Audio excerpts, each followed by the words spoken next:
নমস্কাৰ বন্ধুসকল, মই দেৱজিৎ শৰ্মাই পুনৰবাৰ আপোনালোক সকলোকে DS global farms and traders চেনেললৈ স্বাগতম জনাইছোঁ। বন্ধুসকল, আজি দুটা মেল ছাগলী দেখাবৰ কাৰণে ভিডিঅ'টো বনালোঁ। আপোনালোকে ভিডিঅ'ৰ স্ক্ৰীণত দেখিছে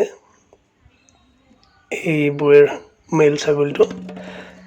ইয়াৰ বয়স মোটামুটি 7-8 মাহৰ এনেকুৱাৰ ভিতৰত হ'ব আৰু খুব সুন্দৰ কোৱালিটিত।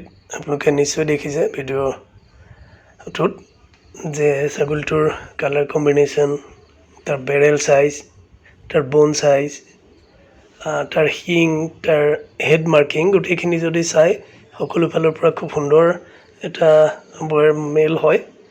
বয়স বেছি হোৱা নাই, কিন্তু খুব সুন্দৰ এটা ফ্ৰেম বনাইছে আৰু যথেষ্ট বাঢ়িব আগলৈ। আৰু তাৰ লগে লগে বন্ধু এইটো আন এটা মেল হয়। এইটোৰো লেংথ চাওক আপোনালোকে, খুব সুন্দৰ কোৱালিটি দি আছে। ইয়াৰো কালাৰ কম্বিনেশ্যন খুবেই ভাল আৰু লেংথ যথেষ্ট বেছি। আপোনালোকে দেখিছে সি ওপৰত উঠি পেলাই খাইছে। আৰু এটা ইণ্টাৰেষ্টিং কথা চাওক, বয়েৰ হয় কিন্তু খাইছে কি? কলপাত, মধুৰামৰ পাত বা সেনেকুৱা আমাৰ ঘৰতে যেনেকুৱা ধৰণৰ পাতবোৰ থাকে সেইবোৰে খাইছে। আৰু খাই তাৰ পেট চাওক তুলতুলীয়া হৈ গৈছে। আৰু লেংথটো চাওক, একচুৱেলি মই এইটোৱে দেখাব বিচাৰিছোঁ যে ই থিয় হৈ থাকোঁতে গম পাইছে তাৰ যথেষ্ট লেংথ আছে আৰু খুব সুন্দৰ কোৱালিটিৰ। ইয়াৰো বয়স ইটোৰ মেলৰ সৈতে সমানেই, ইয়াৰো 7 পৰা 8 মাহ ভিতৰত হ'ব।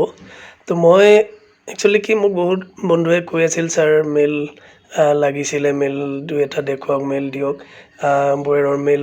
সেইকাৰণে মই প্ৰত্যেককে বেলেগে বেলেগে দেখুৱাতকৈ ভাবিলোঁ যে এটা ভিডিঅ'ৰ জৰিয়তে মই এই দুটা মেল চেলৰ কাৰণে আছে, তো এই দুটা দেখুৱাওঁ, আপোনালোকে সকলোৱে দেখক। আৰু কাৰোবাৰ যিসকলক প্ৰয়োজন আছে সোনকালে যোগাযোগ কৰক, নিশ্চয় এই মেলকেইটা আপোনালোকে ল'ব পাৰিব।